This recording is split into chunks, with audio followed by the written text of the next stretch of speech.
G'day legends. Today we're going to install a UHF radio right into the 75 series Landcruiser that we have affectionately nicknamed the Colonel.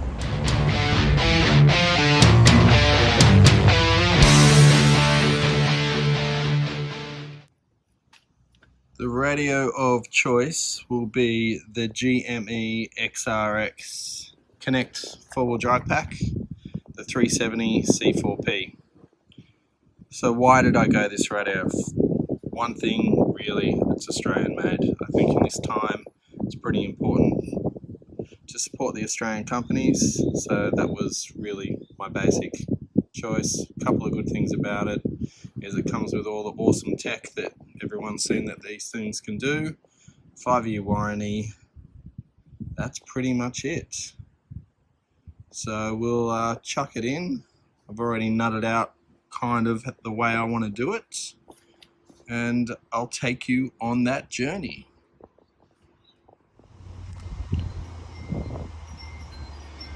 Righto, so here we have pretty much everything that's in the box. You have the 2.1 dBi aerial, the handheld radio, the unit itself. It's pretty small and compact. This is the one that has a speaker in the unit and the speaker in the radio. The reason I did that was because the Landcruiser is a bit loud, and I figured it's better to have more volume than not enough. The bracket that holds the radio, the little clip thing, it's magnetized, goes on the back of that, and all the other little bits and pieces. Now, I bought these separately. This is how part of the fit up that I've got planned. And the board underneath, this is how I'm going to mount it all in the cab. I'll show you a bit about that in just a minute. The plan is to put the aerial up there on the alloy roof rack. I've had a bit of a think about it, and when you're doing this kind of stuff, you really gotta, don't jump straight into it. Take your time, think about it, don't rush it and make mistakes. So the plan is to put it around about there.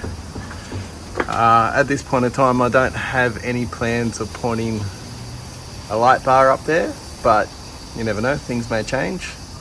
So I've mounted it far enough back that if I want to put a light bar on there, I've got the room to do it.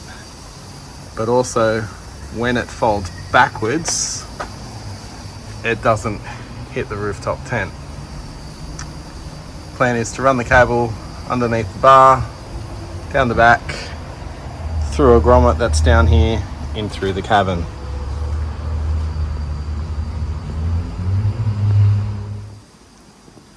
Righto, so I've drilled a pilot hole with just a drill bit, and then I'm going to enlarge it with a step drill bit.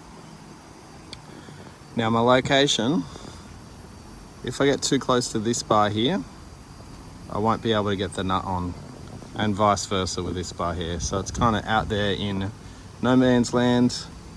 Top tip, the reason for the mat is to catch any metal shavings.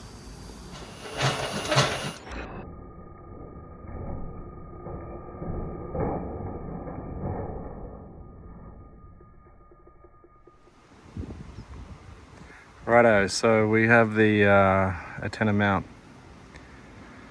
bolted down to the roof rack. It is a 24mm nut underneath.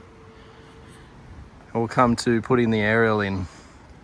Now, as I said, it is the 2.1 dBi aerial, so it's only a shorty, but it is mounted up on the roof, so it should clear the top of the tent, no problem. They give you plenty of cable. Now, strangely, it comes with this, I think it's just a protector. It had like a warning label on it.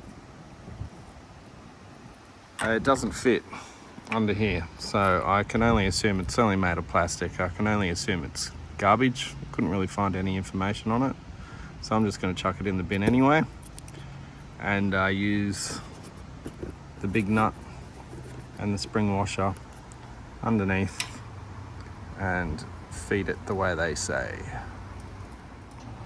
Okay, now the aerial's mounted to the mount. Now you need a 19mm spanner for that one in there. So to operate the mount, you'll simply lift the lever and drop him down. You can see he drops down by the roof rack. And we've got plenty of room between that and the rooftop tent.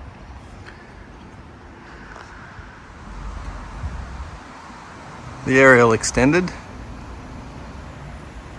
so it well and truly clears the top of the tent, no problem. I think that should give a good throw. Maybe not as much as a 6.1 dBi, but I don't really plan on going out to the desert anytime soon, more mountainous driving.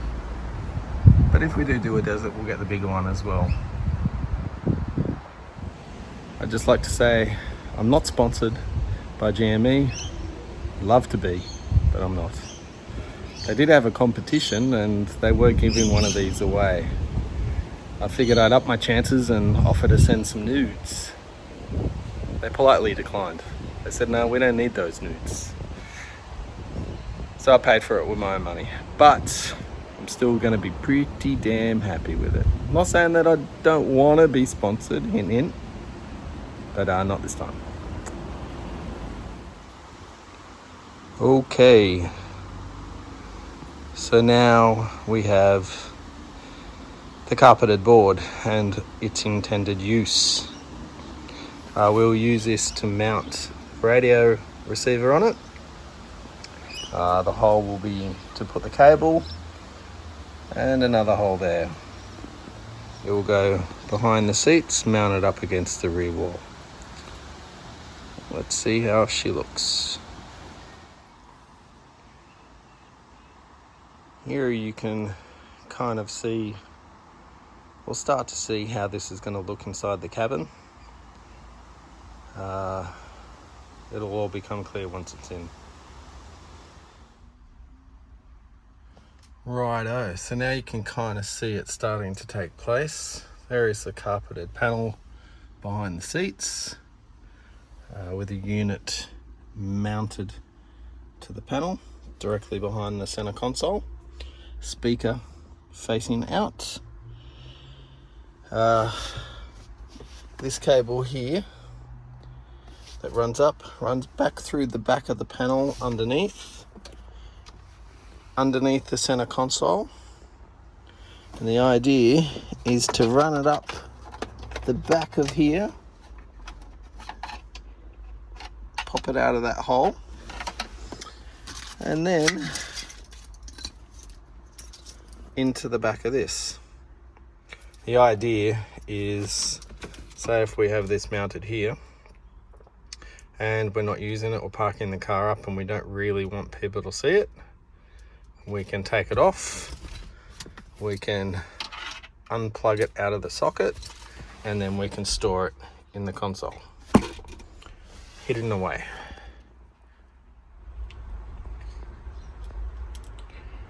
In the right of the frame we have the blank that goes in the dashboard in that hole there, and the GME connector. Now the connector is a bit smaller than the blank and it doesn't fit in the hole that well. So my plan is to put a hole in the factory blank and slide the connector into the factory blank, making 1 from 2. See how this goes, whether or not we make it a success. Right. Rightio, so that is the factory blank, and put some big square hole in it, and here is the GME R145 connector, at least that's what I think it is. You can see I've taken quite a fair bit out of it.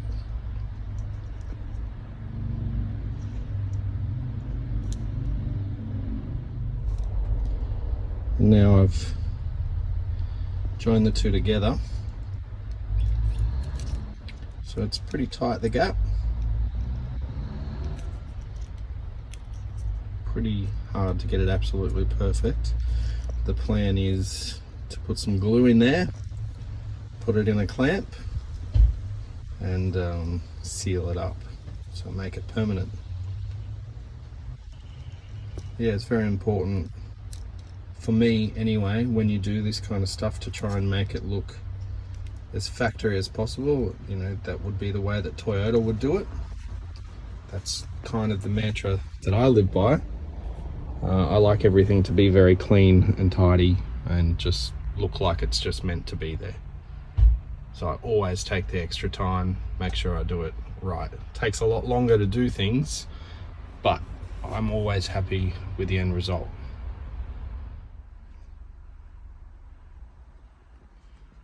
Righto, so the connector is now in its permanent place. We take our radio, we plug it in.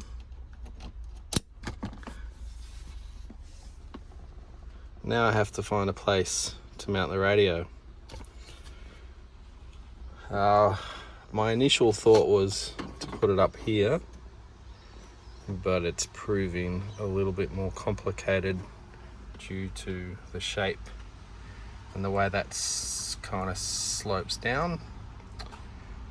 I thought maybe there, which kind of does work. That may be where it ends up. Not too bad. I did want to kind of leave that place empty for some switches. The other option is just mount it there.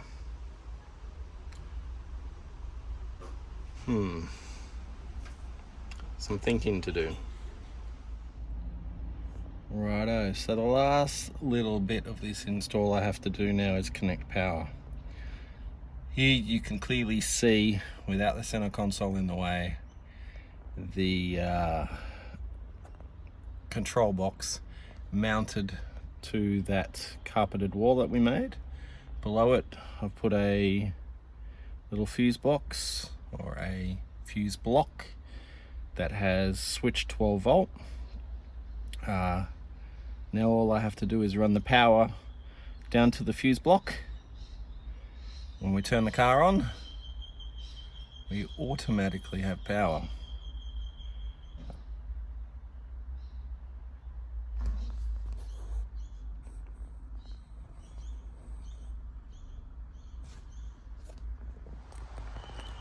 Righto, so the power cord for the GME is one of these dual core skinny wire jobbos with an inline glass fuse with a glass fuse holder.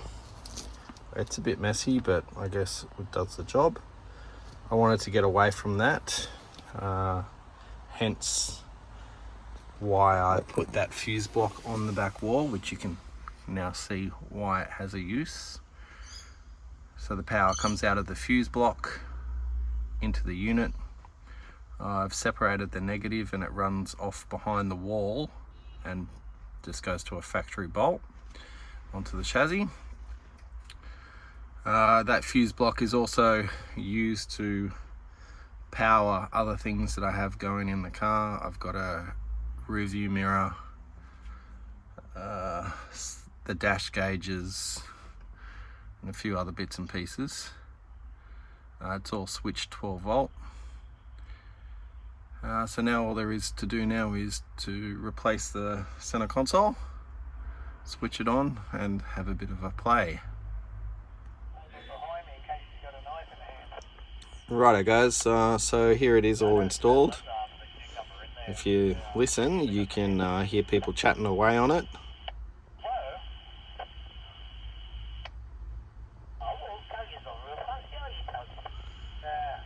So all I have to do now is work out how to use the thing.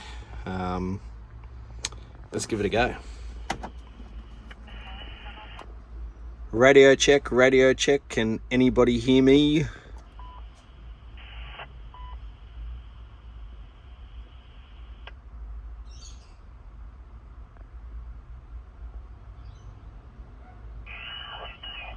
Well, I guess no one can hear me. Maybe I've got to go learn how to use it. But if you guys have enjoyed the video, make sure you smash the like button, hit subscribe. Apparently that helps the channel. I don't know too much about YouTube. I'm just some guy out there having a go. I enjoy making the videos and hope someone else gets something out of them. You guys are awesome. Cheers.